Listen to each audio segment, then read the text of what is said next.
sekalian, untuk satu sukacita ya kita bisa kembali berkumpul di sini untuk beribadah, memuliakan nama Tuhan dan mendengarkan firman-Nya. Pada kebaktian pagi ini temanya mengapa pekerjaan harus menjadi prioritas keempat akan dilayani oleh pendeta EPSS. Mari kita bersyukur karena Tuhan menyertai kita selalu, kasih anugerah-Nya yang menjadi sumber kekuatan kita dalam menjalani hari-hari kita. Kita pujikan penyertaan.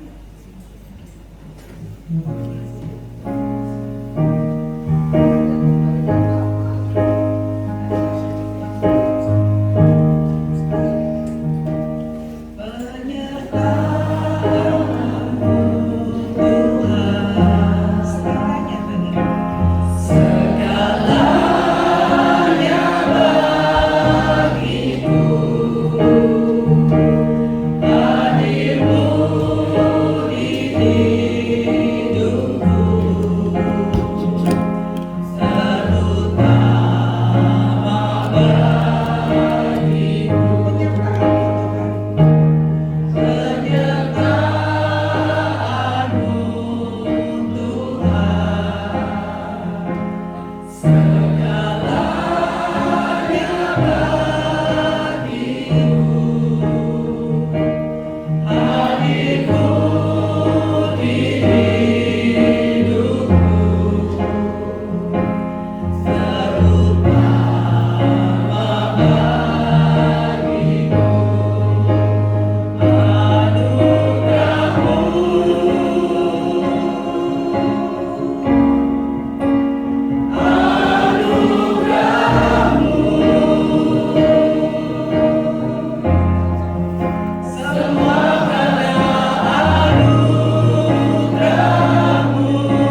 sungguh mengasihi kami, orang-orang yang selalu cenderung berbuat dosa. Tapi Engkau sungguh di dalam kasih-Mu, Engkau mau rela mati bagi kami. Bahkan Engkau mengorbankan anakmu yang tunggal untuk hidup kami. Terima kasih untuk anugerah-Mu ya Tuhan. Dalam pujian ini kami diingatkan, hanya oleh anugerah-Mu kami boleh menjalani hidup ini di dalam kekuatan yang Kau berikan dan tambahkan dari waktu ke waktu. Terima kasih Tuhan Yesus. Ibadah di minggu pertama di bulan Februari tahun 2026 dan sakramen perjamuan kudus pada pagi hari ini. Kita mulai dengan pengakuan bahwa pertolongan kita adalah di dalam nama Tuhan yang menciptakan langit, bumi, dan segala isinya. Dan di dalam kasih dan setianya tidak pernah meninggalkan perbuatan buah tangannya. Turun atas saudara sekalian, anugerah dan sejahtera dari Allah Bapa, Putra, dan Roh Kudus. Amin.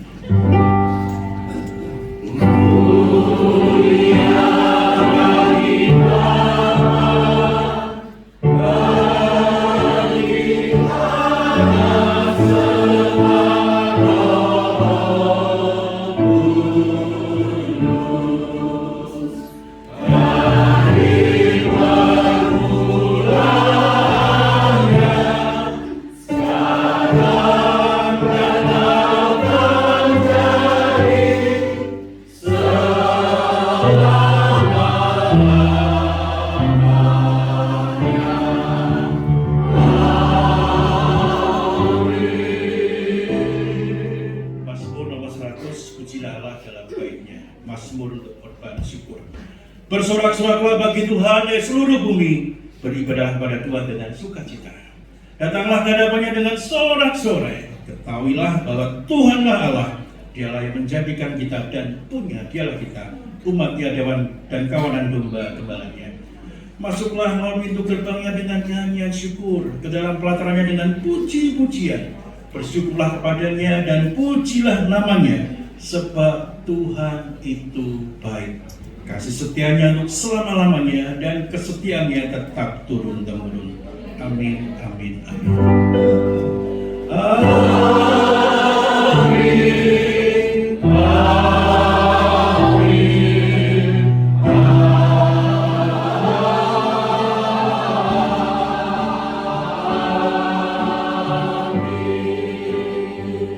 Silakan duduk. Ya Bapak Ibu sekalian, kita patut bersyukur di tengah segala yang indah di gereja kita karena kemarin kebanjiran.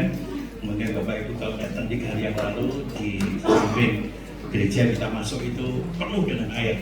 Bersyukur hari ini sudah bisa diatasi. Terima kasih untuk panitia renovasi dan perluasan gereja yang melakukan tindakan luar biasa sehingga semuanya cepat diatasi. Terima kasih dan kita mensyukuri, kita doakan terus untuk ruko sebelah ada tanda-tanda baik. Semoga ini menjadi berkat Tuhan buat kita semua. Kita merindukan supaya gereja semakin diperluas ya. Dan sepertinya Tuhan segera menjawab itu doa saya dan menjadi doa kita semua ya. Saya undang anak-anak untuk ke depan, kita akan berdoa.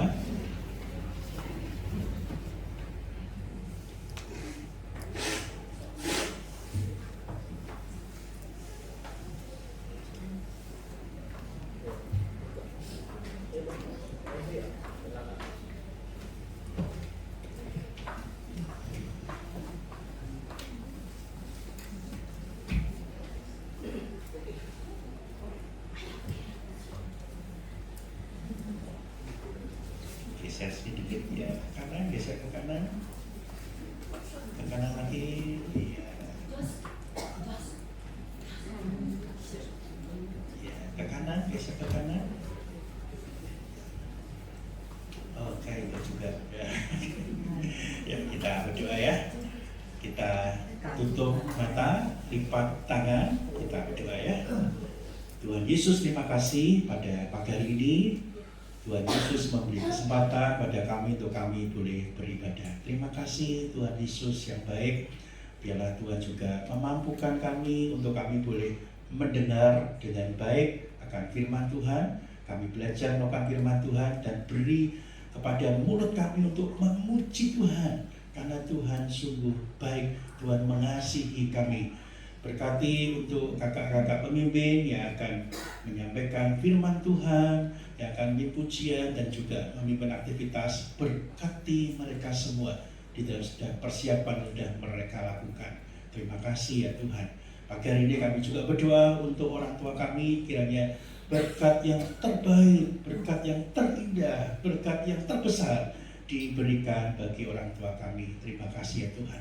Tuntunlah kami ya Tuhan Yesus, bertambah hari kami juga bertambah takut akan Tuhan, menjadi anak-anak yang mengutamakan Tuhan. Terima kasih Tuhan. Kami siap beribadah. Di dalam nama Tuhan Yesus Kristus kami berdoa. Kita katakan sama-sama, amin. Ya, sama ibadah anak-anak, Tuhan berkati. Saya serahkan pada persatuan usia.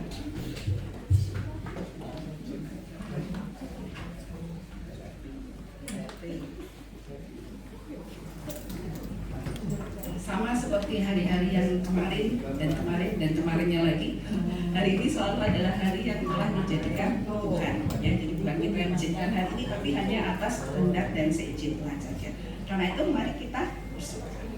Hari ini mari kita nyanyikan bersuka dalam Tuhan.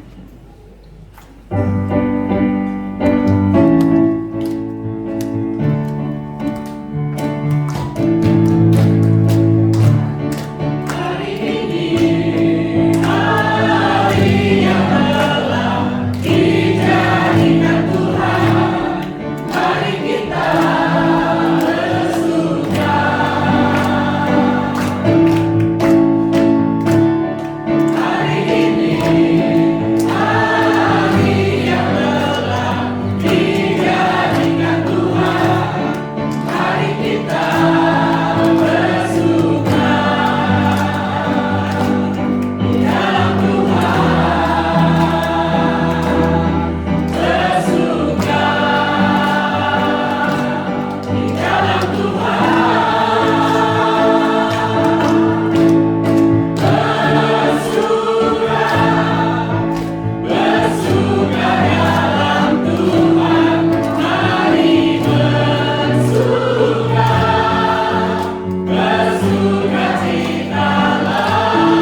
menghadapi banyak masalah, banyak persoalan, tapi kita yakin bersama Tuhan kita mampu dan dimampukan untuk menghadapinya.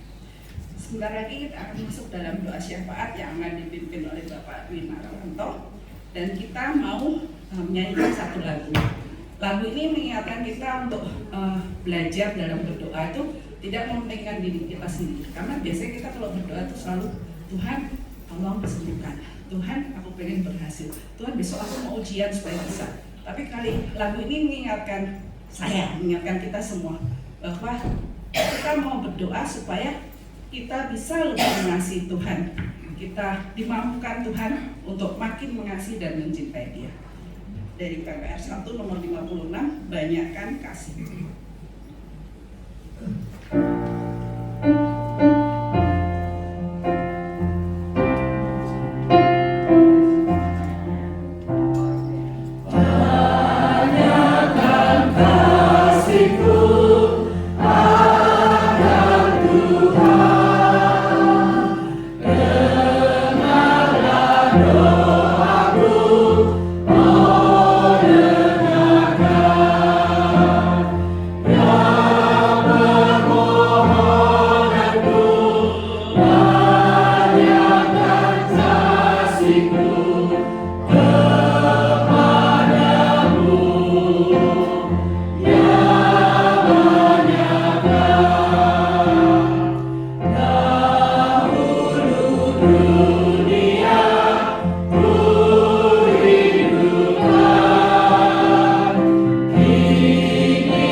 Mari Bapak Ibu kita sama-sama sehati berdoa bersyafaat bagi gereja kita, bagi keluarga kita, dan bagi bangsa kita, bahkan bagi seluruh muka bumi. Mari kita berdoa. Bapa di dalam surga, kami sungguh bersyukur diingatkan Tuhan ketika awal ibadah tadi, pujian yang mengatakan bahwa semua karena anugerah-Mu. Kalau pagi hari ini Tuhan, Mama berdiri di tempat ini bersama dengan jemaat-Mu untuk berseru memohon pertolongan Tuhan, semuanya karena anugerah-Mu. Dan kami mengaku Tuhan bahwa apapun yang terjadi di dalam hidup kami, tidak ada satupun yang lepas dari kontrol dan perkenanan Tuhan. Bapak terima kasih, kami berdoa untuk ibadah umum pada pagi hari ini Tuhan. Secara khusus saya berdoa untuk Pak Edi Tuhan yang akan menyampaikan firman Tuhan. Bagi hamba-Mu ini Tuhan, urapi Tuhan, agar setiap kata kalimat yang disampaikannya buat kami boleh mengajar kami, mendidik kami, agar kami menjadi pribadi-pribadi yang benar, yang semakin membaik Tuhan. Terima kasih, kami berdoa untuk setiap peralatan Tuhan, untuk jaringan internet, agar saudara-saudara kami yang pada saat ini tidak bisa bersama dengan kami di tempat ini boleh mengikutinya dengan baik Tuhan, tanpa gangguan suatu apapun. Pemusik, petugas pelayanan semuanya Tuhan kami doakan, kami percayakan, kami serahkan mereka ke dalam tangan Tuhan. Bapa, kami berdoa untuk ibadah anak, hamba bersyukur Tuhan. Beberapa waktu yang lalu Bapak pernah berdiri di tempat ini berdoa, ada 4 orang anak yang ikut sekolah minggu Tuhan. Tetapi pagi hari ini Bapak, ada 8 orang Tuhan. Sebuah pelipat gandaan yang luar biasa yang Tuhan kerjakan buat gereja ini Tuhan. Biarlah kiranya Tuhan di hari-hari mendatang Tuhan, anak sekolah minggu akan semakin banyak. Orang tua yang masih memiliki anak yang sekolah minggu mengantarkan anaknya ke tempat ini bersekolah minggu Tuhan. Karena kami tahu gereja yang kuat akan sangat tergantung dari anak sekolah minggu Tuhan. Anak you Tuhan, terima kasih Bapak. Terima kasih Bapak. Tuhan, hamba berdoa untuk jemaat-Mu Tuhan yang usia lanjut atau sedang menderita sakit pada saat ini Tuhan. Bapak, Pak Kasianto, Bu Twia, Bu Maria Tuhan, Bu Erlina Tuhan, kami percayakan mereka, kami serahkan mereka ke dalam tangan-Mu Tuhan. Sembuhkan yang sakit Tuhan, lepaskan yang berbeban berat Bapak. Karena kami percaya hanya karena anugerah Tuhan, hanya karena kebaikan Tuhan kami bisa ada menjadi seperti saat ini Tuhan. Terima kasih Bapak. Hamba berdoa untuk panitia Paskah dan ulang tahun gereja. Tuhan Yesus, kami tahu Tuhan mereka di tengah kesunyian, kami tidak tahu mereka bekerja keras Tuhan.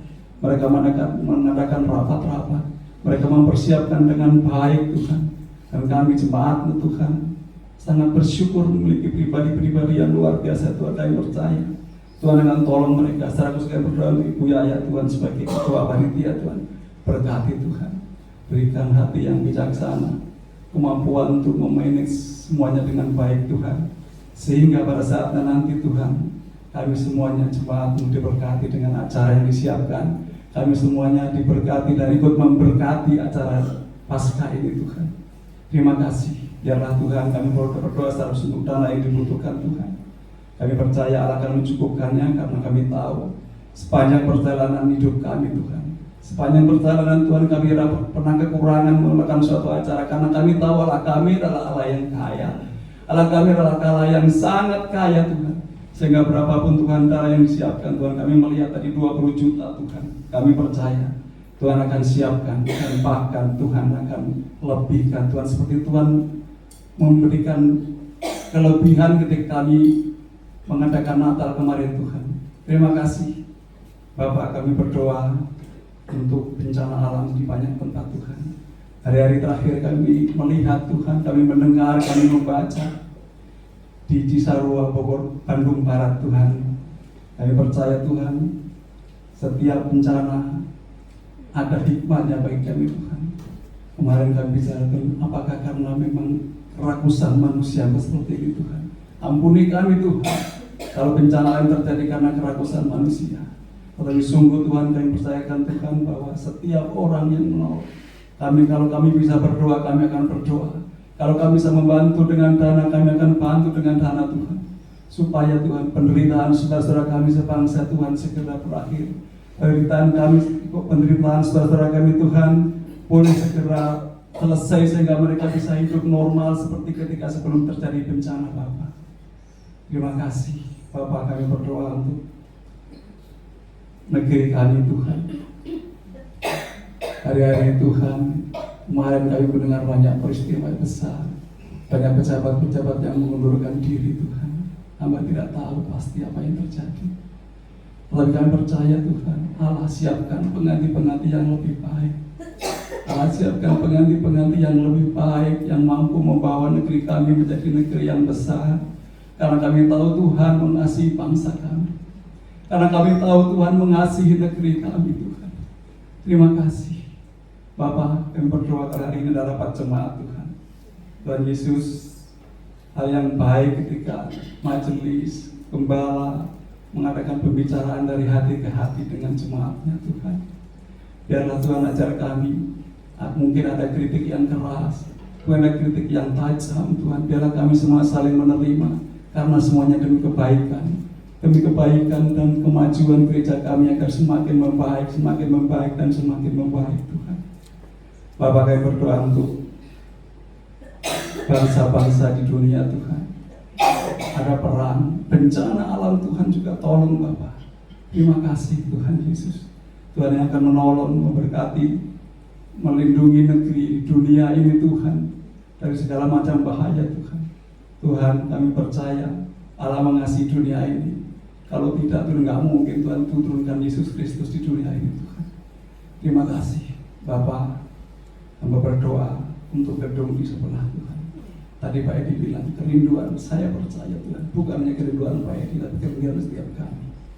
Untuk itulah Tuhan kami berdoa, kami kalau bisa berdoa, kami ingin berdoa Tuhan. Kalau kami bisa memberikan sebagian dari rezeki yang Tuhan berikan kepada kami akan memberikan itu Tuhan. Karena tentunya tidak sedikit Tuhan dari yang dibutuhkan, tapi kami percaya kalau memang Tuhan menghendaki duduk sebelah menjadi milik kami, tidak ada yang mustahil bagi Tuhan. Terima kasih Bapak, terima kasih segala doa yang kami naikkan pagi hari ini Tuhan. Biarlah kami landaskan di dalam nama Tuhan Yesus Kristus yang sudah mengajar kami berdoa. Bapa kami yang di surga, dikuduskanlah nama, datanglah kerajaan, jadilah kehendak-Mu di bumi seperti surga.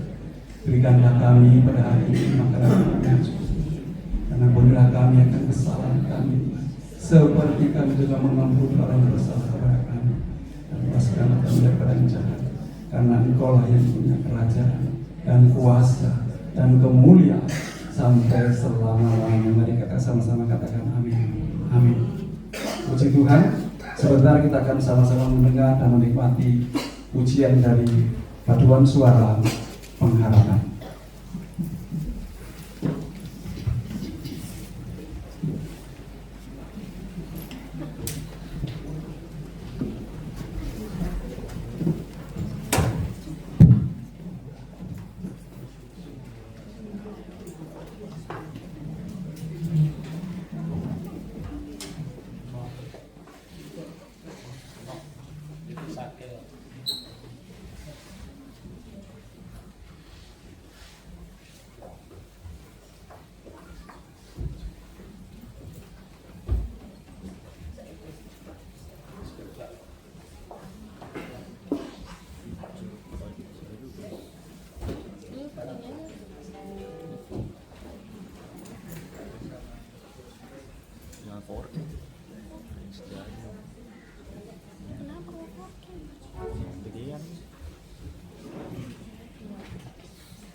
Apa jawaban kita kalau Tuhan menyapa? Hai. Terima kasih Tuhan gitu ya. Dan setelah itu Tuhan akan menyapa kita melalui firman-Nya yang akan disampaikan oleh pendeta Edi Asas. Biarlah kita membuka hati kita dan pikiran kita tentunya supaya diisi oleh firman Tuhan yang menjadi sumber kekuatan dalam kehidupan kita. Kita akan pujikan satu lagu untuk menyiapkan hati kita mendengarkan firman-Nya. Dan setelah itu akan ada doa persiapan firman dan bacaan Alkitab oleh Ibu Hema. Kita pujikan penuhkanlah bejana.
Shalom, Bapak Ibu yang terkasih, juga saudara-saudari dalam nama Tuhan Yesus. Sebelum mendengarkan firman Tuhan, mari kita berdoa. Bapa di surga, Engkau yang sangat mengasihi kami memuji memuliakan nama-Mu Tuhan dengan segenap hati, jiwa, dan seluruh akal budi kami. Terima kasih Bapa untuk pagi hari ini kami boleh ada di rumah Tuhan ini dengan rasa haus akan firman Tuhan, dan juga kami rindu untuk selalu memuji memuliakan nama-Mu. Bapa, sebentar kami akan mendengarkan firman-Mu. biarlah Tuhan yang akan mengurapi Bapak Pendeta EDSS yang menyampaikan firman Tuhan. Tuhan yang memberkati, sehingga setiap kami Tuhan, jemaat-Mu yang mendengarkan firman-Mu, kami boleh diubahkan Tuhan, kami boleh dilembutkan hati kami Tuhan, dan kami juga akan senantiasa peka Tuhan. Di saat Tuhan menyapa kami boleh melihat di mana ada saudara kami menderita, kami boleh menolong. Di mana ada saudara kami membutuhkan kami boleh mengulurkan tangan kami. Kami boleh dengan penuh kasih dan cinta kami boleh membagi apa yang bisa kami berikan, perhatian dan kasih sayang kami. Terima kasih Bapa, biarlah firman-Mu mengurapi setiap kami dan kami semakin mengasihi Engkau dalam kehidupan kami. Di dalam nama Tuhan Yesus kami berdoa. Haleluya. Amin.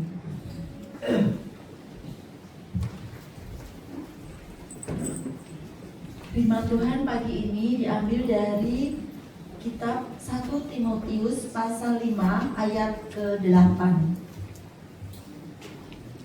Namun jika ada orang yang tidak memelihara sanak saudaranya, apalagi seisi rumahnya, orang ini murtad dan lebih buruk daripada orang yang tidak beriman. Demikian firman Tuhan. Terima kasih. Terima kasih Bu Indah yang sudah memimpin kita berdua untuk firman Tuhan, sekaligus juga membacakan firman Tuhan. Hati saya bisa mendengar, telinga saya mendengar, hati saya merasakan ada doa-doa yang keluar dari hati yang dinaikkan pada hati baik Pak Dwi maupun Bu Indah. Saya bisa mendengar dan merasakan itu, yang itu juga menjadi sesuatu yang baik bagi kita semua. Kita bisa berdoa pada Tuhan dengan segenap hati kita. Bapak Ibu sekalian, pada pagi ini kita akan belajar bersama-sama mengapa pekerjaan harus menjadi prioritas keempat, yaitu temanya keempat. Kenapa sih keempat gitu? Sebenarnya bisa dilihat banyak. Tetapi sekali lagi, ketika melihat atau mendengar akan tema ini, kita mungkin, waduh, bersiap protes nih. Kok keempat? Harusnya ketujuh dong, atau kedua, atau pertama. Nah, oke. Nah, itu jadi menarik untuk kita sama-sama belajar dari sisi Alkitab. Yang saya jalani di dalam pelayanan sampai dengan saat ini, usia di kayak pengharapan gitu ya. Ketika ada seseorang dari rekan kita minta izin ke saya, Pak Edi, minta izin. Harusnya lusa atau besok, akan ada yang besok itu saya pelayanan, tapi minta izin karena saya harus menemani entah itu anak saya, entah itu saudara saya sakit. Jawaban saya pasti oke. Saya tidak pernah menahan hal itu. Lakukan, dan pasti saya kasih embel-embel. Anda sudah memilih hal yang tepat. Layani keluargamu karena memang itu perlu. Terus kan kita pikir, jadi apakah pelayanan pada Tuhan tidak penting gitu ya? Sehingga Pak Edi dengan mudahnya mengizinkan. Tidak, karena saya tahu ada prioritas yang harus dilakukan. Melayani Tuhan harus, tetapi kita juga punya tanggung jawab terhadap keluarga kita maupun pekerjaan kita. Dan itulah realitas. Ketika dihadapkan pada sesuatu, oh saya harus melayani, misalnya pimpin pujian, tetapi di saat yang sama kita tahu ada saudara kita, ada pasangan kita yang sedang sakit. Pilihan itu muncul. Dan kita tidak bisa melepas tanggung jawab menerima dua-duanya, nggak mungkin. Membiarkan pasangan kita sakit sendirian, nggak mungkin. Tapi dua-duanya harus kita kerjakan juga nggak mungkin. Jadi harus dipilih salah satu. Nah, ketika tindakan memilih inilah, di dalam pikiran kita tahu sebetulnya di dalam pikiran kita itu apa yang kita prioritaskan.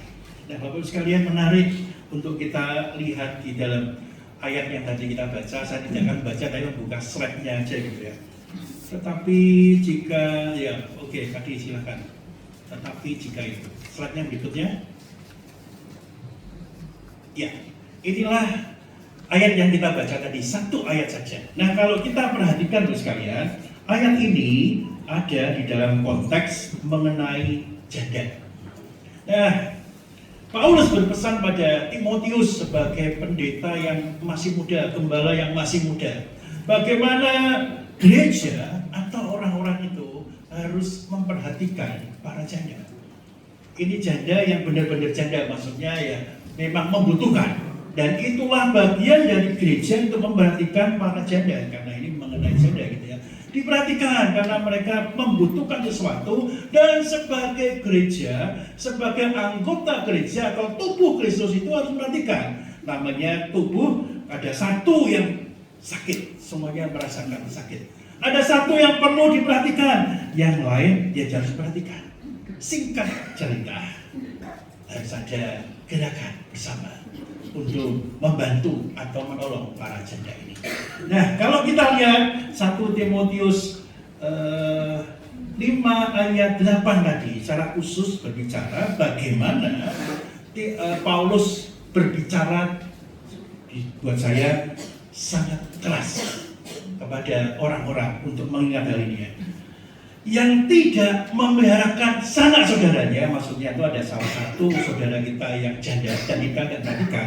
Paulus berkata, itu apalagi di rumahnya, orang itu murtad dan lebih buruk daripada orang yang tidak beriman.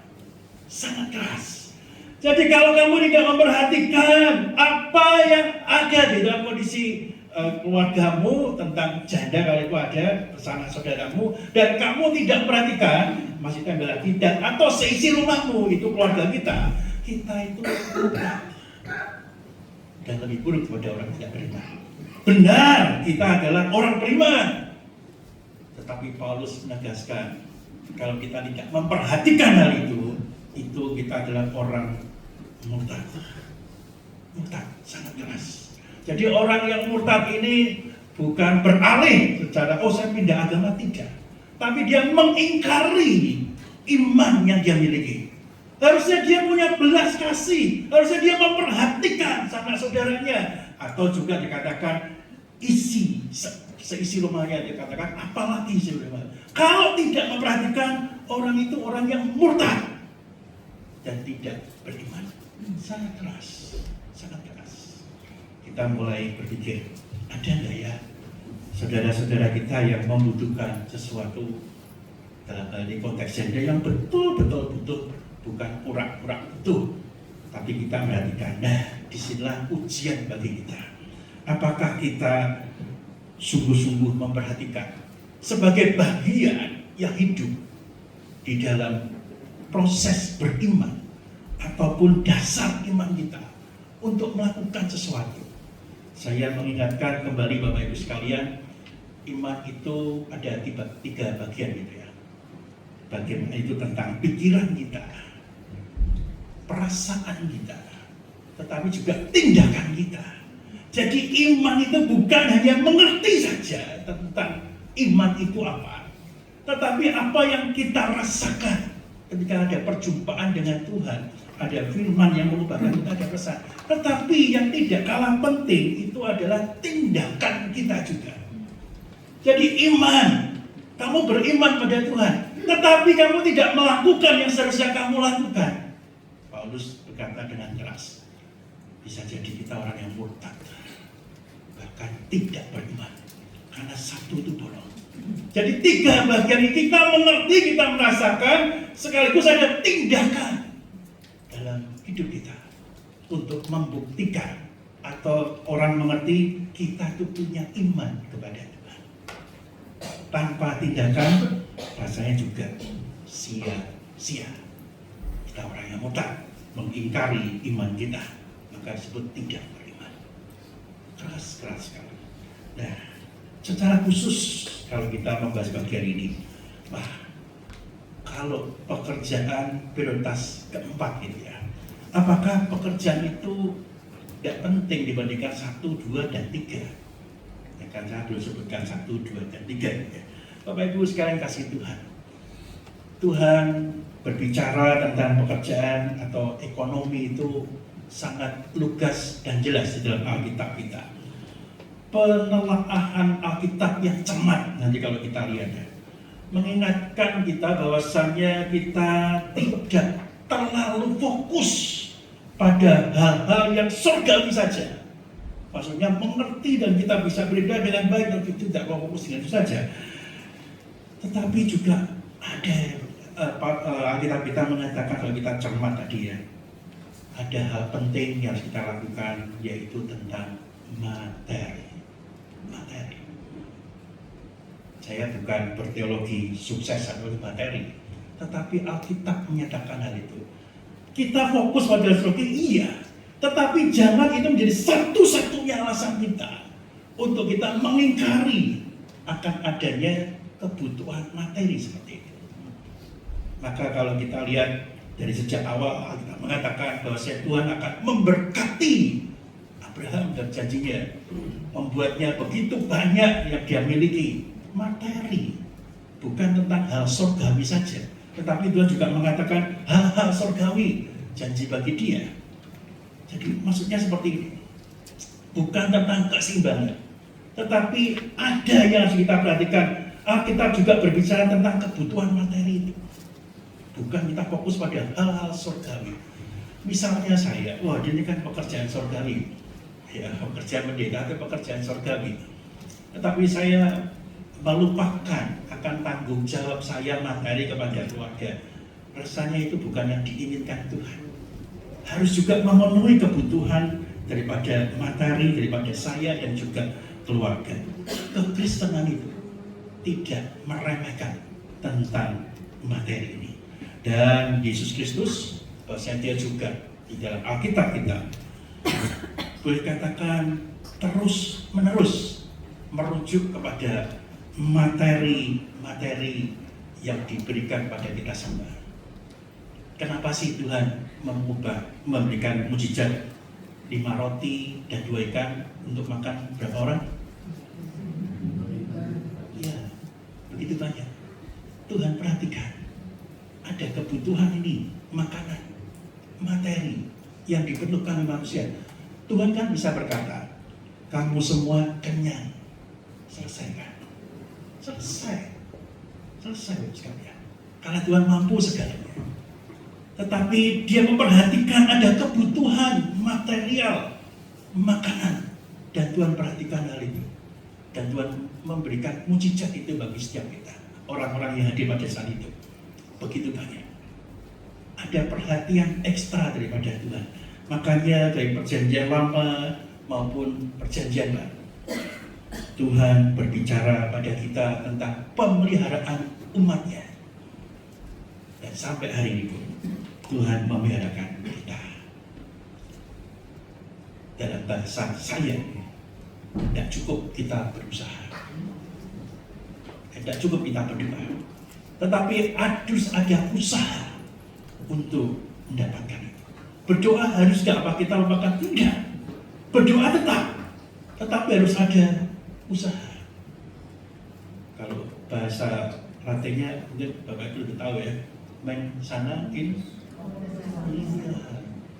dunia pun tahu. Dan Alkitab pun juga menampung hal seperti itu. Tidak cukup cuma berdoa, bukan berdoa nggak penting, harus berdoa, tetapi harus berusaha. Tidak ada alasan saya sudah berdoa, kemudian saya tidak melakukan sesuatu. Tidak. Saya coba bersama-sama dengan Bapak Ibu memikirkan hal ini ya. Silakan selanjutnya ya. Bapak Ibu sekalian, ada disebut dengan hedonis. Yang satu lagi adalah asketis. Apa tuh is semua itu ya. Bapak Ibu sekalian, ini ekstrim yang berbeda ya. Satu ekstrim yang di sisi paling ujung sana, satu lagi sisi ujung sini. Kaum hedonis seperti ini, jadi memanjakan setiap keinginan keinginan pribadi yang penting dan mencurahkan segala energi itu untuk kepentingan dia sendiri, itu menyenangkan hatinya. Jadi kaum hedonis itu bisa kita gambarkan, dia punya segala sesuatu dan dia beli mobil dan segala kemewahannya dan dia menikmati untuk dirinya sendiri. Dia sering juga dia pamer kekayaannya dan segala, tapi intinya bukan pamernya, tetapi dia ingin memenuhi keinginannya itu dengan mencurahkan segala daya upaya yang dia punya. Tidak salah hal itu, karena dia punya. Tetapi problemnya adalah dia mencurahkan segala daya usahanya, sumber dayanya untuk kepentingannya diri sendiri. Tetapi yang sisi ekstrim yang lain adalah asketis. Asketis itu apa ya? Apa dingin-dingin is ya. Jadi ini gini, lebih melihat bahwasannya perlu penyangkalan diri ketika mengikut Tuhan. Tinggalkan segala sesuatu dan percaya aja pada Tuhan. Tuhan melihat hidup kita harus gak punya apa-apa. Bapak Ibu sekalian, ada orang yang seperti ini. Tinggalkan segala sesuatu dan gak butuh apa-apa, dan sesuailah dengan hidup sesuai dengan apa yang Tuhan perintahkan. Yang dia miliki beresin semua, jual semua, dan tinggalkan. Dan inilah seruan yang Tuhan berikan pada orang yang sangat kaya. Kalau mau ikut Tuhan, jualah segala milikmu. Wah, ini orang hedonis diperintahkan pada sesuatu asketis. Wah, susah itu. Gak mungkin ketemu gitu, gak mungkin. Aduh Tuhan, kok susah banget orang kaya suka masuk kerajaan Allah. Demikian. Karena sistem ekstrim yang satu dan ekstrim yang lain gak pernah ketemu. Dan Bapak Ibu sekalian, baik hedonis maupun asketis, saya mengatakan bahwasannya itu adalah penyimpangan dari apa yang Tuhan ajarkan kepada kita. Tuhan tidak pernah mengajarkan pada kita untuk kita mengerahkan segala daya upaya kita untuk kesenangan pribadi kita. Tetapi Tuhan juga tidak memerintahkan kepada kita bahwasannya kita tidak memerlukan material seperti itu. Yang kita perlukan hanya urusannya dengan Tuhan. Tidak, Tuhan tidak pernah mengajarkan itu. Baik hedonis maupun asketis, itu adalah penyimpangan dari ajaran Tuhan. Kita nggak ada di situ. Terus kemudian kita pilih sisi tengah-tengah, nggak ada tengah-tengah. Tetapi poinnya adalah bagaimana kita hidup sesuai dengan firman Tuhan. Kalau kita lihat bekerja, kenapa sih harus bekerja? Iya. Kita mengingat peristiwa bagaimana manusia itu jatuh dalam dosa dan hukumannya adalah bekerja. Dan itu ada Kejadian 3 ayat 17 sampai 19. Saya tidak akan membacakan Bapak Ibu, tapi Bapak Ibu sebagian besar mungkin semua sudah mengerti. Adam dihukum untuk bekerja. Sejak saat itu manusia merasakan pekerjaan itu bagian daripada apa yang harus dilakukan. Karena kesalahannya, kita pikir, apakah sebelumnya manusia tidak bekerja? Bekerja, tetapi bekerja di dalam anugerah Tuhan. Tidak merasakan itu sebagai hukuman atau dosa. Tetapi sejak berdosa, ada sisi pandang yang berbeda. Sama-sama bekerja, kan Tuhan mereka Taman Eden dipelihara, suruh memberi nama. Itu bekerja sekalian. Kuasailah, itu bekerja. Tetapi sejak manusia berdosa, sisi pandangnya berbeda. Pekerjaannya sama, tapi sisi pandangnya berbeda. Dan ada sesuatu yang lebih harus mengupayakan. Kalau dulu Taman Eden nggak perlu mencangkul segala macam, sekarang harus mencangkul. Ada satu usaha dan itulah yang dituntut atau Alkitab mengatakan kita harus bekerja. Jadi tidak ada pilihan bagi kita untuk tidak bekerja. Bahkan ketika dalam Perjanjian Baru Tuhan juga berkata dalam Yohanes 5 ayat 17, tetapi Ia berkata kepada mereka, Bapakku bekerja sampai sekarang, maka aku pun bekerja juga. Jadi bekerja itu adalah satu keharusan. Bapak bekerja, maka Tuhan Yesus bekerja. Nah kalau Bapak bekerja, masih bekerja, kita harus bekerja. Tidak bisa kita menolak, saya nggak mau bekerja, mau jadi asketis. Tidak bisa sekalian. Nah, ada satu hal menarik yang ingin saya baca dengan Bapak Ibu semua. Silakan Bapak Ibu yang menemukan bisa membacanya. Filipi ayat 1, pasal 1 ayat 21 sampai 22. Dua ayat aja. Filipi pasal 1 ayat 21 dan 22. Silakan Bapak Ibu yang menemukan bisa membacanya.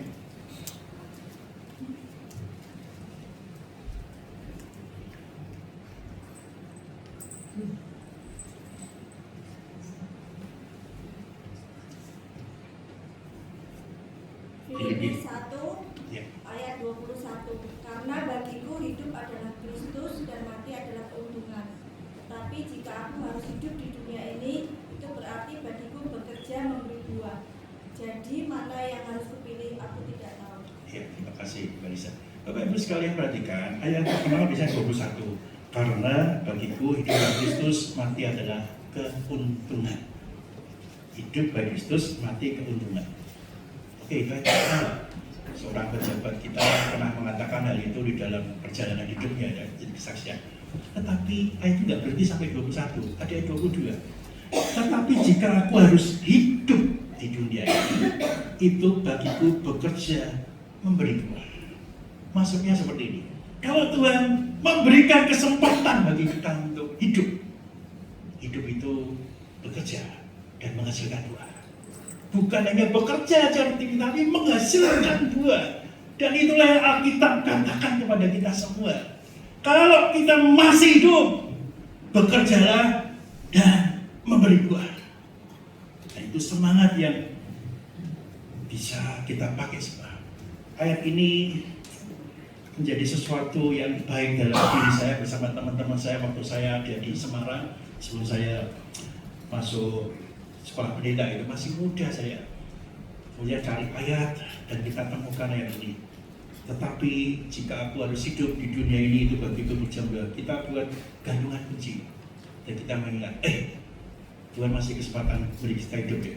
Kita kerja melayani bersama sebagai pelayan-pelayan Tuhan. Saya pikir Tuhan memberikan kepada kita juga hal yang sebaik hati ini. Bekerja, memberi buah. Saya merasa sudah ada buah-buahnya. Mau buah apa? Materi, mau buah orangnya ada. Tuhan berkati kita. Sepanjang ini tahun ke-7 saya. Tahun sahabat saya merasakan Tuhan memberikan pertumbuhan bagi gereja kita. Ada orang-orang yang gereja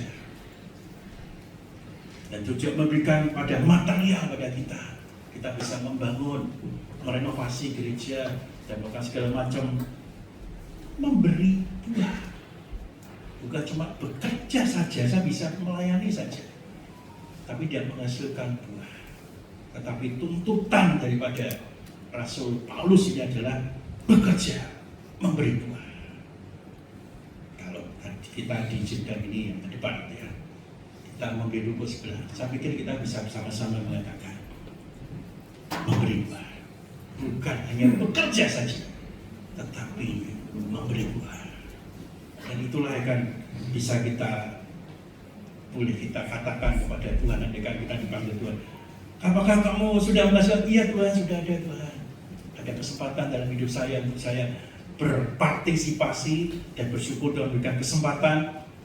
Bukan soal kita membeli berapa semua kita tanggung, tidak. Tapi berapapun kita, baik kita yang berdoa dan kita memberikan berapapun, memberi buah. Dan itu pekerjaan itu. Nah, Bapak sekalian, kita maju lagi gitu ya. Mengapa pekerjaan SDG prioritas keempatnya? Satu ketika ada seorang pendeta, Dr. Richard Halverson ya. Dia ditanya oleh seorang yang lain ya. Karena orang itu agak susah, dia tinggal di Amerika dia agak susah untuk melihat realitas hidup di Amerika. Rasanya hidup itu terus dikejar-kejar oleh waktu. Dia tidak bisa menikmati waktu yang ada dan hidupnya adalah bekerja dan bekerja. Dia bertanya, minta nasihat kepada Dr. Richard Halverson itu. Apa sih yang sesungguhnya harus dia lakukan di dalam pekerjaan dilakukan? Dia merasa capek dan dia merasa sedikit sekali berkumpul dengan keluarga. Dan Richard Halverson itu dia bukan pendeta sembarangan, karena dia pendeta dan penulis, tapi yang lain dia menjabat sebagai pendeta Senat Amerika. Waktu masa Presiden Ronald Reagan, George Bush, George W. Bush, dan juga Bill Clinton. Ini pendeta yang gak main-main, pendeta Senat. Di Amerika ada penjelasan dan dia termasuk di dalam 3 presiden. Tidak main-main. Apa yang dikatakan itu saya percaya bukan soal teori, tetapi sesuatu yang dia alami, dia amati dan dia alami, dan ada pengalaman di sana. Dia memberikan satu konsep yang radikal dan revolusioner tentang prioritas hidup manusia. Dia berkata pada orang yang bertanya pada dia, tentang prioritas. Dia berkata, pertama, komitmen kepada Yesus. Yang kedua, komitmen pada pasangan hidup. Yang ketiga, komitmen kepada anak-anak. Dan yang keempat, komitmen kepada pekerjaan. Bapak Ibu sekalian, ini apa yang dikatakan oleh Pendeta Richard Halverson. Bukan dari saya. Jadi Bapak Ibu sekalian, mengapa pekerjaan di terus keempat bukan dari saya? Kita boleh setuju, nggak setuju di awal ini, tetapi ada kelanjutannya. Saya akan coba belajar bersama-sama. Ya, orang itu kemudian bingung terus dia kata, ya seperti ini. Nah, kira-kira seperti ini sekarang. Apa yang dikatakan oleh Richard Halverson itu menjawab dari pertanyaan yang seorang itu. Ketika hidup yang semakin dikejar terus mencari uang, dan orangnya pada titik tertentu karena dia sudah begitu lama bekerja, dia merasa kehilangan Tuhan, dia merasa kehilangan pasangannya, dan dia merasa kehilangan anak-anaknya. Yang dia dapatkan hanyalah pekerjaan, dan dia dituntut oleh pekerjaan untuk terus mengejar akan karirnya. Ketika dia mendapatkan nasihat yang radikal dan revolusioner ini, seperti dia mendapatkan air sejuk di dalam hidupnya. Harusnya ini saya lakukan jauh-jauh hari sebelum ini, ketika saya memulai hidup saya. Tapi waktu sudah berlalu. Bapak Ibu sekalian kasih Tuhan, ketika kita diperhadapkan prioritas mana, mungkin kita bisa mengutak-atik aja. Aduh, saya rasanya nggak bisa untuk pekerjaan yang keempat. Karena ketika bos berkata, hari ini kamu masuk, semuanya lewat. Mau pelayanan pada Tuhan, maupun waktu buat keluarga, maupun waktu buat pasangan, lewat semua. Oh, nggak bisa, ada pekerjaan lain lagi. Oke, silakan aja. Dan saya no problem, tapi berhenti dulu kan, kita berhenti dulu, kita pelajari bersama-sama ya. Nah, Bapak sekalian yang dikasih Tuhan, Jakarta rasanya salah satu kota yang cukup sibuk. Meskipun nggak sengoyo daripada ada beberapa kota di dunia yang begitu luar biasa harus untuk bekerja. Tetapi tidak dimungkiri bahwasannya orang yang tinggal di Jakarta, pasangan-pasangan yang bekerja di Jakarta, 2 orang ini membutuhkan 2 gaji. Rasanya nggak cukup kalau dapat 1 gaji saja. Dan itu realitas yang terjadi. Nggak cukup 1 gaji, butuh 2 gaji. Bukan hanya pengejaran karir tentang pekerjaan yang dikejar untuk mendapatkan sesuatu, jabatan segala macam sehingga mendapatkan hasil yang dibutuhkannya, tetapi memang kebutuhannya seperti itu, mendapatkan 2 gaji. Maka tidak heran ketika pasangan-pasangan yang ada di Jakarta itu dua-duanya bekerja. Ini adalah harga yang mahal yang disadari oleh pasangan tersebut. Dengan dua-duanya bekerja, bisa jadi mereka kurang memperhatikan komitmennya kepada Tuhan, bahkan kepada pasangan, ataupun pada anak-anak yang diberikan pada mereka. Pekerjaan menjadi prioritas utama karena desakan kebutuhan. Dan ini ada di Jakarta. Kalau kita ngomong yang kerja cuma 1, tidak cukup. Harus dua-duanya bekerja. Maka kalau kita perhatikan di dunia atau kota-kota atau wilayah di mana yang mirip-mirip dengan Jakarta, ada yang melebihi daripada Jakarta dengan situasi seperti itu, kemungkinan tingkat perceraian itu tinggi. Karena sebetulnya mereka bersatu, satu daging, tapi sebenarnya mereka sendiri-sendiri. Kebutuhannya berbeda, harus kumpulin bersama untuk kebutuhan, ternyata tetap aja tidak jadi satu. Dan inilah bahaya pada kita, untuk kita memperhatikan prioritas daripada pekerjaan. Sekali lagi, pekerjaan itu harus, tetapi di prioritas mana kita menempatkan? Apakah itu selaras dengan firman Tuhan? kita bisa gagal di dalam kita memprioritaskan segala sesuatu, akhirnya kita menderita. Kalau kita fokus pada pemenuhan daripada kebutuhan materi saja, meninggalkan yang lainnya, baik prioritas spiritualitas maupun emosional, saya kau percaya kita suatu ketika akan menderita. Kenapa kok menderita? Karena kita dapatkan hanya uang, tapi kita kehilangan hal-hal besar lainnya dalam hidup kita. Bapak Ibu sekalian yang dikasihi Tuhan, lalu apakah Anda boleh bekerja dengan 2 gaji? Saya tidak bicara demikian. Tetapi ini tentang prioritas. Boleh bekerja dengan 2 gaji. Tapi ingat, pekerjaan bukan yang satu-satunya yang harus kita utamakan. Kita pikir prioritasnya seperti itu. Kalau prioritas ini berjalan, boleh 2 gaji, boleh saja, semakin banyak gitu kan. Tapi kan sadar, waktunya untuk kumpul dengan pasangan semakin sempit, semakin sedikit. Waktu kumpul dengan anak-anak juga semakin sedikit. Maka kalau Bapak Ibu mungkin sempat nonton video, ada anak-anak tanya, "Pak, kalau kamu kerja sejam dibayar berapa dan terima berapa?" Dia sebutkan angkanya misalnya, "Oh 100.000. Ya udah sekarang kamu bayar kamu 100.000 1 jam buat saya." Satu keprihatinan. Karena realitas waktu untuk anak-anak juga ada. Karena orang tuanya sibuk bekerja.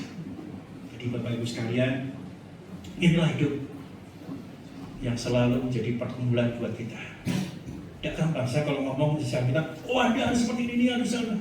Tidak semudah itu. Kita harus percaya pada Tuhan, berserahkan Tuhan Yesus, tapi tidak boleh nganggur seperti asketis tadi.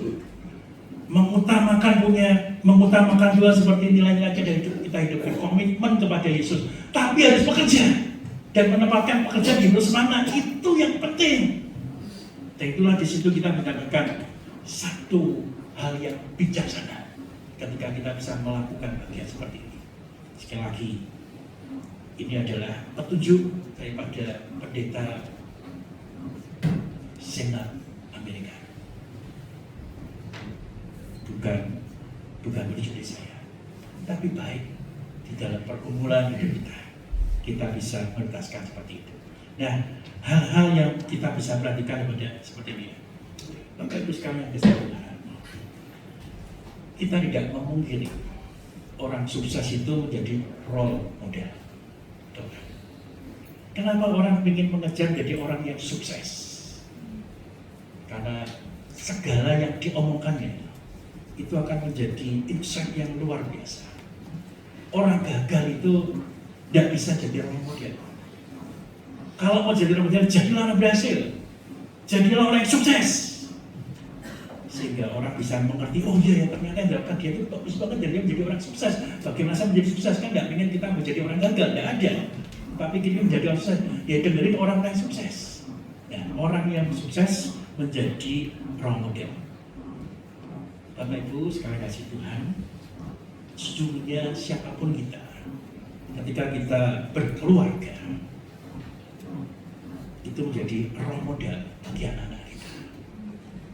Role model bagi anak-anak kita. Apa yang kita lakukan, anak-anak kita akan meniru kita. Kalau anak-anak bertumbuh di dalam keluarga yang punya prioritas pekerjaan itu nomor 1, kita sedang membentuk anak itu. Role model kita. Dia pun juga akan bertumbuh menjadi anak yang memprioritaskan pekerjaan di nomor 1.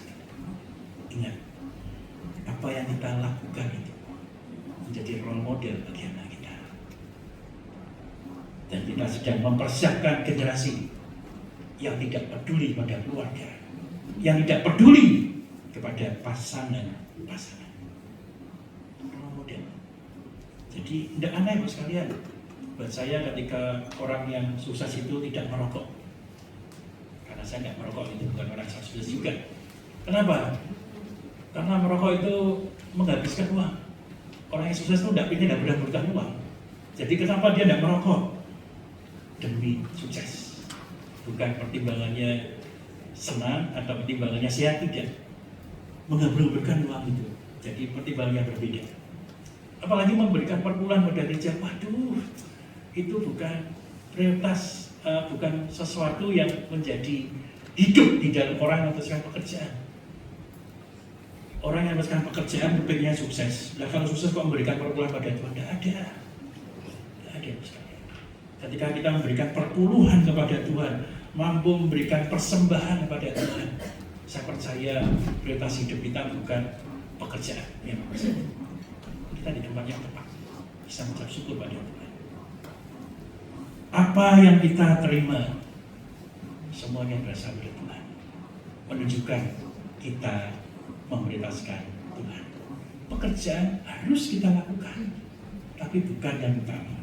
Orang yang bisa mengucap syukur adalah orang yang bukan memprioritaskan pekerjaan pada tempat yang nomor satu. Nah, sekalian kasih Tuhan, kita lihat tadi ingat kita sudah role model.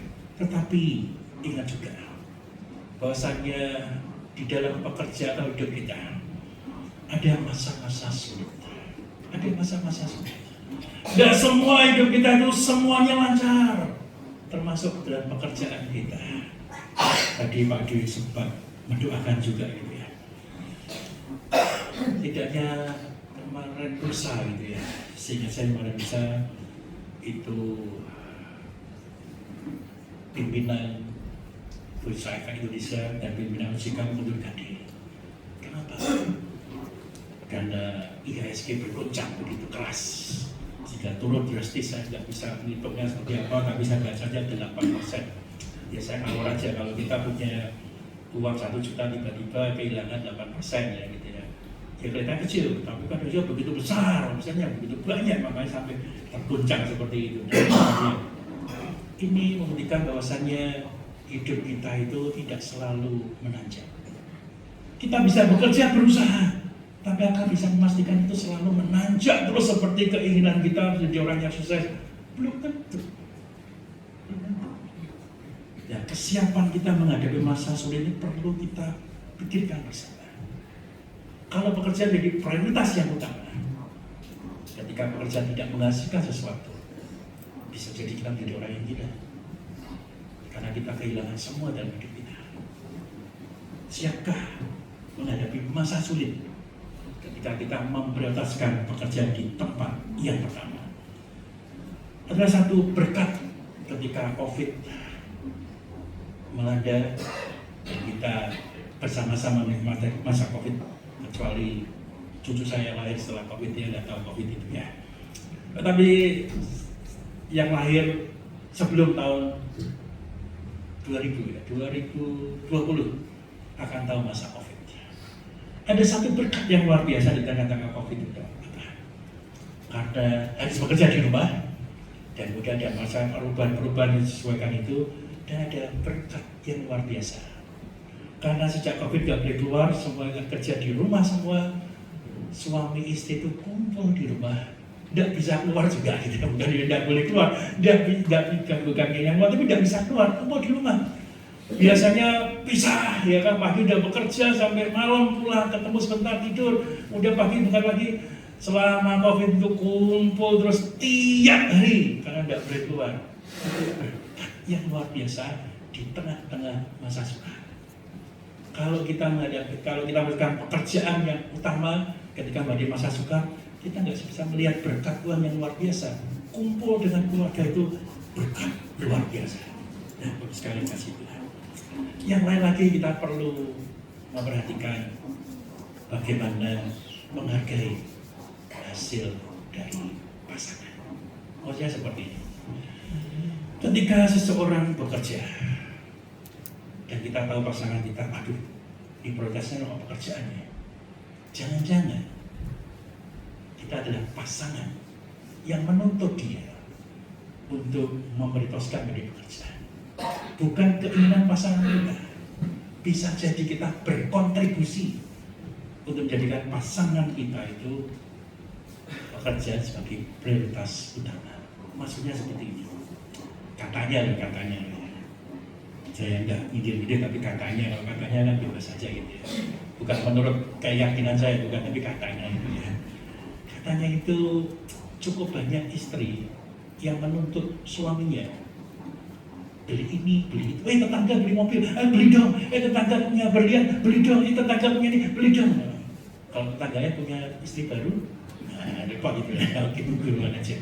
Enggak seperti itu. Tapi cukup banyak istri-istri itu yang menuntut suaminya, ayo beli ini, beli itu. Suaminya kan pikir harus bekerja dan bekerja. Ya sudah, mau yang bekerja mau bisa. Ingat, bagaimana menghargai hasil kerja dari pasangan itu penting. Untuk tidak menjadikan pasangan kita itu memprioritaskan hidupnya hanya untuk pekerjaan. Kita bisa menjadi kontributor, menjadikan pasangan kita memprioritaskan pekerjaan sebagai pekerjaan yang utama, sebagai pekerjaan utama.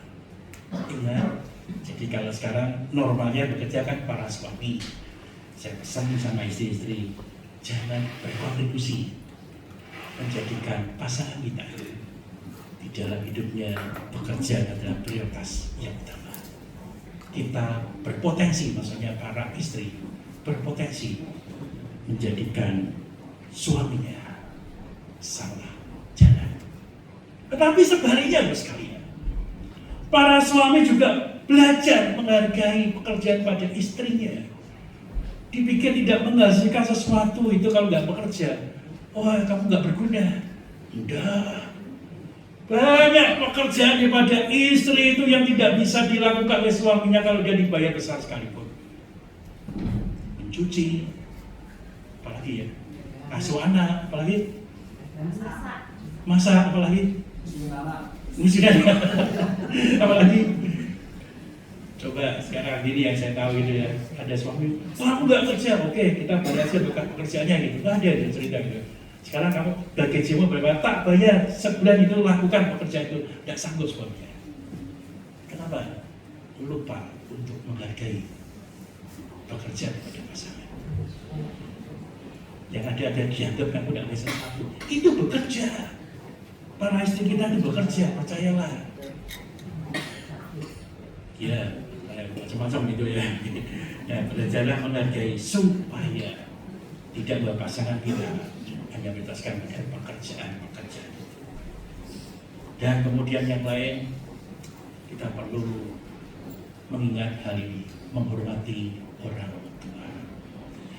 Tadi adalah berkata pada para janda, tapi bisa kita berikan tarik bagian yang lain. Para janda kan lebih tua. Yang dimaksud ya janda-janda yang lebih tua pada kehidupan kita gitu ya. Bisa seperti itu. Jadi hormatilah para orang tua kita. Bapak Ibu sekalian yang dikasihi Tuhan, di dunia yang semakin suram ini, bahaya bagi orang tua. Saya katakan seperti ini, bahaya bagi orang tua yang punya anak memprioritaskan pekerjaan. Ketika orang tua sudah tidak menghasilkan sesuatu, tidak ada uang yang masuk, dan anak-anak melihat orang tua itu ya cuma benda saja, tidak perlu dihormati. Kita perlu pikirkan hal ini. Ketika menghormati orang tua ada dalam kehidupan setiap kita, kita akan dimampukan untuk melihat prioritas dalam hidup kita. Saya percaya kalau kita mampu menghormati orang tua kita, pekerjaan itu bukan prioritas yang utama. Dan kita belajar menghidupi Alkitab kita. Anak-anak, hormatilah orang tua. Dan itu adalah hukum Tuhan yang kelima. 10 perintah Allah. Hormatilah yang kelima itu orang tuamu, supaya panjang umurmu. Itu dikatakan oleh firman Tuhan. Bapak Ibu sekalian, kalau kita bisa menghormati orang tua, saya percaya kita semua mengerti dalam diri kita tidak memprioritaskan pekerjaan sebagai yang utama di dalam hidup kita. Merawat orang tua, namanya udah tidak berdaya orang tua. Bisa jadinya adalah satu kasih karunia yang kita terima daripada Tuhan. Dan kita nyatakan kasih karunia itu kepada orang tua kita. Saya boleh berkata cukup kontroversi ya. Kita tidak punya kewajiban merawat orang tua. Kita tidak punya kewajiban. Itu kan ada itu. Wah, Pak Edi ngomongnya seperti itu. Tetapi kita punya keharusan merawat orang tua. Bingung lagi, ya seperti itulah. Hidup kita kadang bingung. Kita tidak punya kewajiban, tapi punya keharusan merawat orang tua dan membuktikan bahwasanya prioritas kita hidup bukan hanya pekerjaan. Bapak Ibu sekalian kasih Tuhan, ini yang lain lagi, yang terakhir. Saya percaya bahwasanya setiap kita ini adalah yang punya prioritas adalah pekerjaan, tetap punya waktu luang.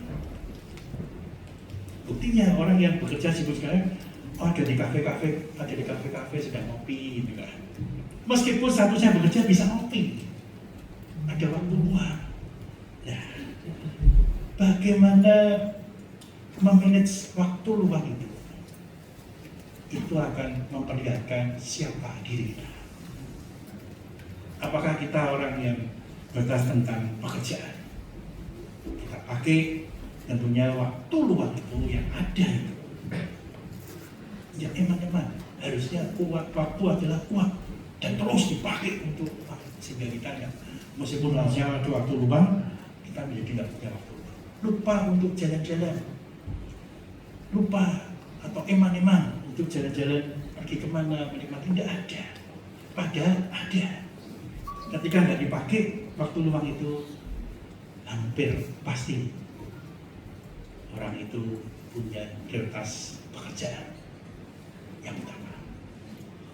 Orang yang memiliki pekerjaan, kalau dia punya toko, eman kalau tutup, kalau bisa buka 24 jam.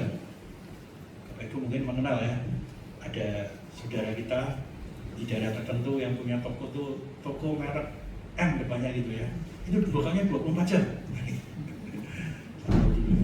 Madura. Itu warung-warungnya buka 24 jam. Di tempat kami ada 2 warung itu ya, yang depannya M tadi, yang punya orang itu 24 jam. Kita mau beli kapan pun bisa gitu, enaknya seperti itu. Itu yang terus mengejar. Apakah nggak boleh? Bekerja boleh, terus. Tetapi masalah prioritas tadi. Kalau kita tidak ada di bagian itu, kita akan memakai waktu luang itu untuk apa? Untuk kumpul dengan keluarga, bahkan meluang-luangkan waktu untuk keluarga, untuk anak-anak. Bapak Ibu sekalian, mari kita belajar bersama untuk mengerti akan prioritas hidup kita. Pekerjaan penting, tetapi harus ada prioritas yang tepat. Kalau kita tidak tepat menempatkan hal prioritas itu, maka kita akan berbahaya. Tuhan, Tuhan Yesus, andaikan hanya memprioritaskan tentang pekerjaan, saya percaya dia tidak akan menuju ke kayu salib di taman Getsemani. Tuhan Yesus bisa putuskan, aku nggak mau Tuhan, aku nggak mau Bapak. Karena sekarang aku jadi orang yang terkenal, aku sudah menjadi orang yang sukses. Aku nggak mau persembahkan diriku untuk manusia. Aku akan menjadi aku, bukan harus turut keadaan. Andaikan Yesus memprioritaskan pekerjaan, tetapi tahu dia punya komitmen kepada Bapaknya. Dia tahu prioritas hidupnya untuk apa? Untuk kita semua yang dikasihinya, sehingga dia rela mati untuk kita. Sebentar lagi kita akan bersama-sama merayakan perjamuan kudus ini. Tuhan sudah memberikan teladan bagi kita. Pekerjaan bukan prioritas utama, tapi adalah komitmen kepada Bapaknya. Dan bila kita belajar meneladani kepada Tuhan Yesus yang di Allah kita menjadi junjungan kita. Amin. Mari kita berdoa.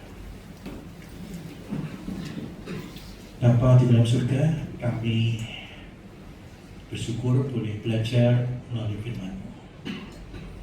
Firman yang sungguh keras yang disampaikan oleh Rasul Paulus. Terkadang atau mungkin sering kami memang harus diajar oleh Tuhan untuk kami bisa berjalan seturut sesuai dengan firman. Ketika hati kami bengkok, ketika jalan hidup kami bengkok, luruskan kami ya Tuhan. Kiranya firman-Mu pada saat ini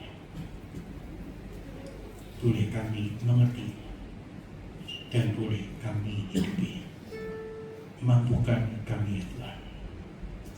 Dan siapkan hati kami untuk kami boleh merayakan perjamuan kudus. Allah yang memberi teladan, memberikan kasih-Nya kepada kami.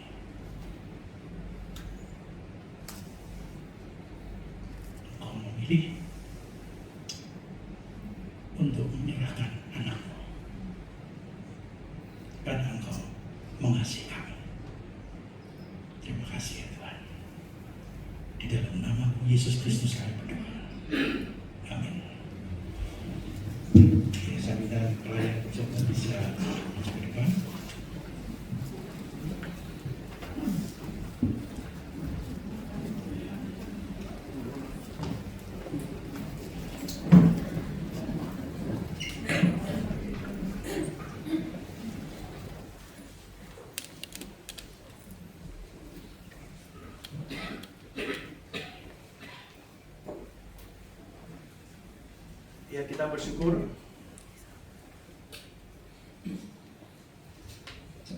Ya, kita bersyukur pada minggu pertama di bulan Februari ini kita berkesempatan merayakan perjamuan kudus. Betul ini rutinitas, tetapi kita jangan terjebak pada rutinitas, karena ada sesuatu hal yang istimewa yang Tuhan berikan bagi kita. Kita diingatkan ada Tuhan yang mengasihi kita. Ada kasih yang lebih besar selain pada pengorbanan Yesus di kayu salib. Kasih-Nya itulah yang memperlihatkan kita semua Dia Allah yang luar biasa. Melalui kasih-Nya kita hidup. Melalui kasih-Nya kita mendapatkan jaminan keselamatan. Tapi kita juga diingatkan dosa-dosa kita yang merah seperti besi sudah dijadikan putih seperti bulu domba. Kiranya kita bersama-sama punya komitmen di dalam hidup kita untuk membenci dosa, untuk kita hidup di dalam kehendak. Hidup kita adalah untuk kemuliaan nama Tuhan. Perjamuan kudus hanya boleh diikuti bagi kita yang sudah mengaku percaya dan dibaptis dalam nama Bapa, Anak, dan Roh Kudus. Nanti para pelayan akan membagikan anggur dan juga roti ini. Di dalam setiap roti ini ada ayat firman Tuhan. Yang satu dengan lainnya berbeda. Dan bukan kebetulan kalau kita mendapatkan ayat ini. Tuhan tidak berbicara pada kita melalui audible, tetapi Tuhan bisa berbicara pada kita melalui ayat-ayat firman Tuhan yang kita terima di dalam perayaan perjamuan kudus ini. Setelah menerimanya, siapkan hati kita, berdoalah, mohon Tuhan melayakkan kita, dan siaplah berjalan bersama dengan Tuhan di dalam pimpinan Tuhan.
Bagi kita semua yang termasuk menjadi pejabat kudus tapi belum mendapatkan roti dan anggur, bisa memberi tanda dengan mengangkat tangan.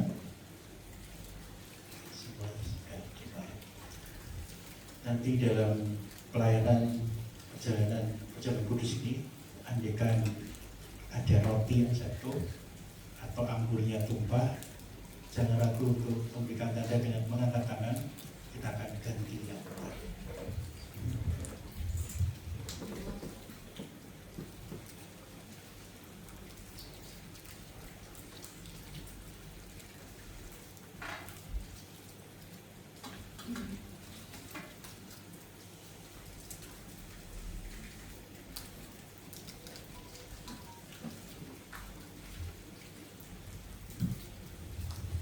Mari kita berdoa sebelum kita bersama-sama juru perayaan Pejabat Kudus ini.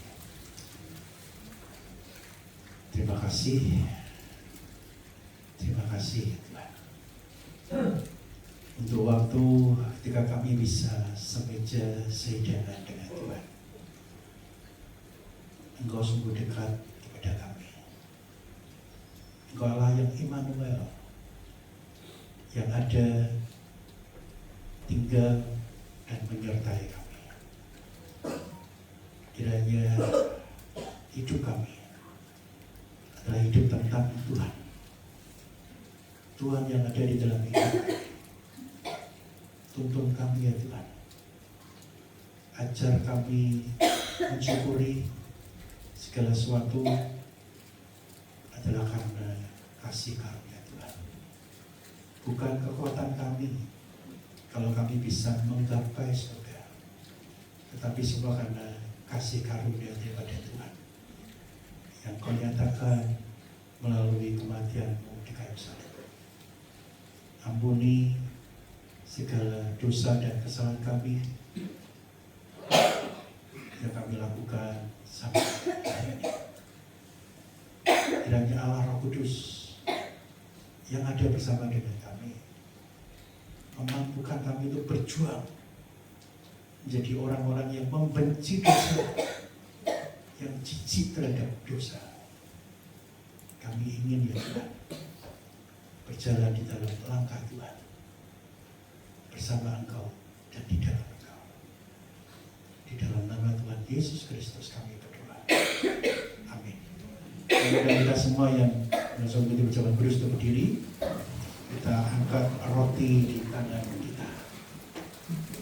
Firman Tuhan berkata, sebab apa yang telah kuteruskan kepadamu telah kuterima daripada Tuhan, yaitu bahwa Tuhan Yesus pada malam pada waktu yang diserahkan, ia mengambil roti dan sudah mengucap syukur atasnya, ia memecah-mecahkannya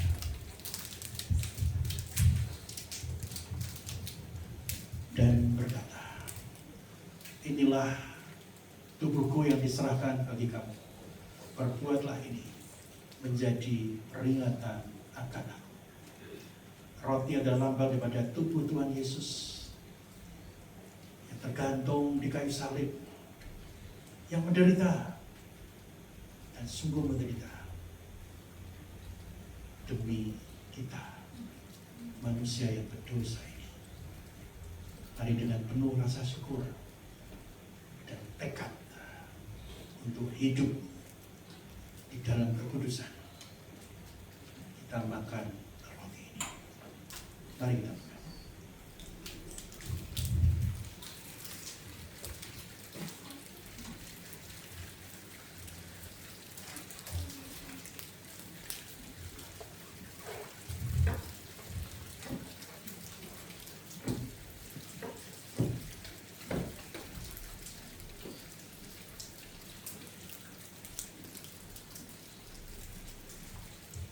Kita angkat cawan di tangan kita.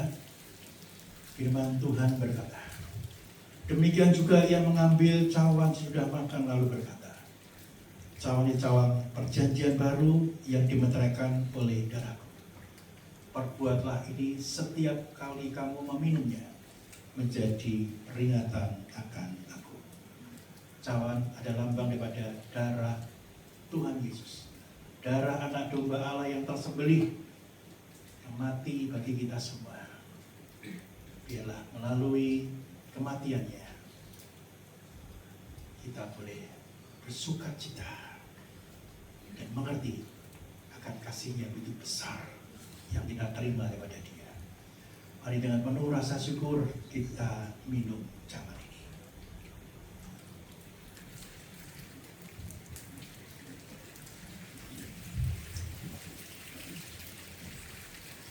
Mari kita berdoa. Terima kasih Tuhan. Roti dan anggur lambang pada tubuh dan darah-Mu. Hidup kami bukan tentang kami saja, karena hidup kami adalah hidup yang Tuhan di dalam hidup kami. Darah Tuhan Yesus mengalir ke seluruh tubuh kami, memberkati, menyucikan dosa pada kami sekarang. Biarlah hidup baru yang kami kenakan, kami lakukan di dalam hidup kami tiap-tiap waktu. Mohon pimpinanmu, mohon berkat-Mu. Di dalam nama Tuhan Yesus Kristus kami berdoa.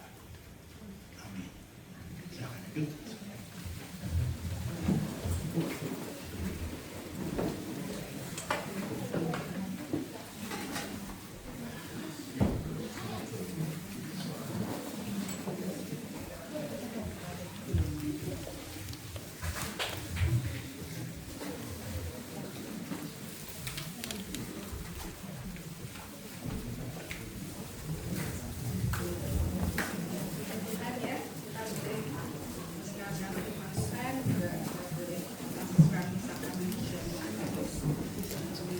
Bagaimana Tuhan Yesus itu sungguh besar kasih-Nya pada kita, dalam arti disalib untuk menebus dengan dosa dan kesalahan kita, supaya kita bisa selamat bersama dengan Dia di surga. Dan terima kasih juga kepada pendeta EPSS yang sudah menyampaikan firman Tuhan yang mengingatkan kita akan prioritas dalam kehidupan kita. Jadi kita harus mengutamakan Tuhan, mengutamakan keluarga, ya, pasangan hidup dan anak, baru memprioritaskan pekerjaan. Jadi dalam keluarga kalau sudah ada sepakat, ya udah tahu ya, oh ternyata harus Tuhan dulu baru keluarga dan pekerjaan, pasti ada namanya sejahtera, nggak lagi berantem. Karena istrinya ribut, suaminya kerja mulu, gitu ya, suaminya juga udah tahu, oh tetap kerja tapi mengutamakan keluarga, istri juga yang bekerja tetap mengutamakan Tuhan dan keluarga. Jadi kalau sudah begitu bisa ada damai sejahtera dalam keluarga dan dalam jiwa kita. Karena Tuhan hadir dalam keluarga kita. Kita pujikan lagu terakhir kita, ada damai dalam jiwa.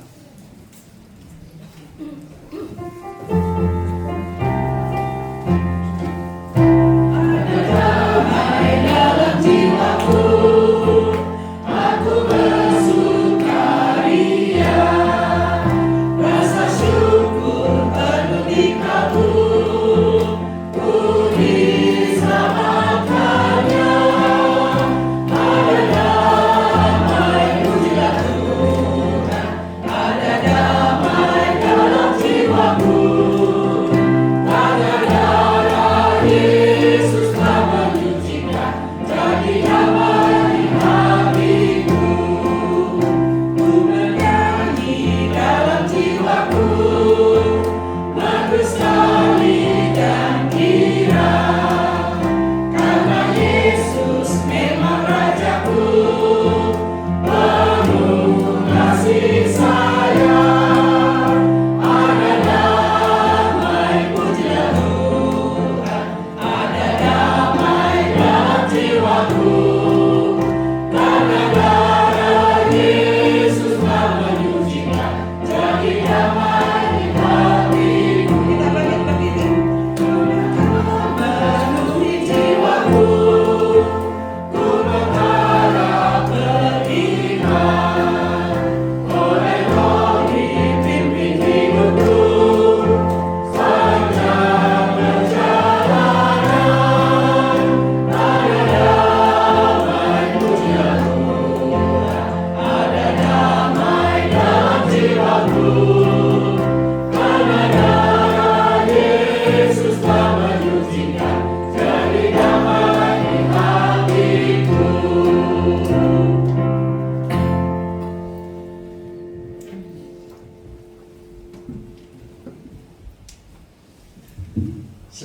jemaat Kristen yang ingin melayani Kristus, mari kita bersama-sama mengikrarkan komitmen kemuridan.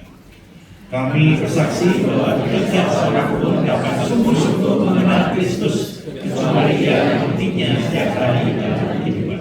Dan sebagai bagian dari gereja yang am, mari bersama-sama dengan gereja-gereja di sepanjang segala badan tempat kita mengikrarkan pengakuan iman rasuli.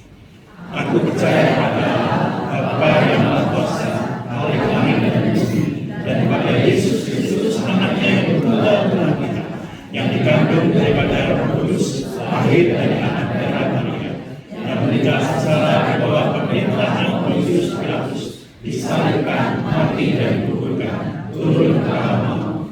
Pada hari yang ketiga, bangkit pula dari antara orang mati, naik ke surga, duduk di sebelah kanan Allah, Bapa yang Maha Kuasa, dan dari sana Ia akan datang kembali untuk menghakimi orang yang hidup dan yang mati.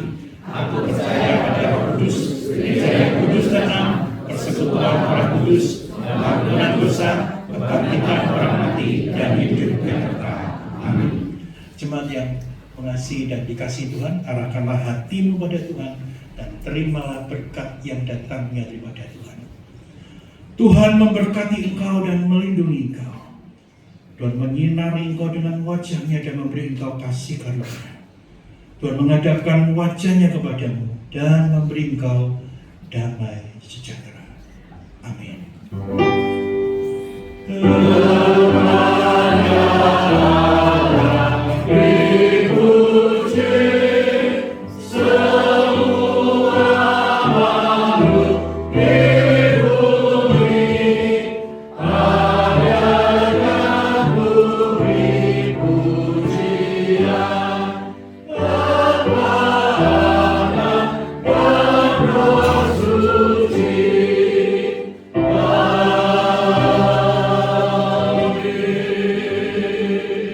Bapak Ibu, selamat duduk.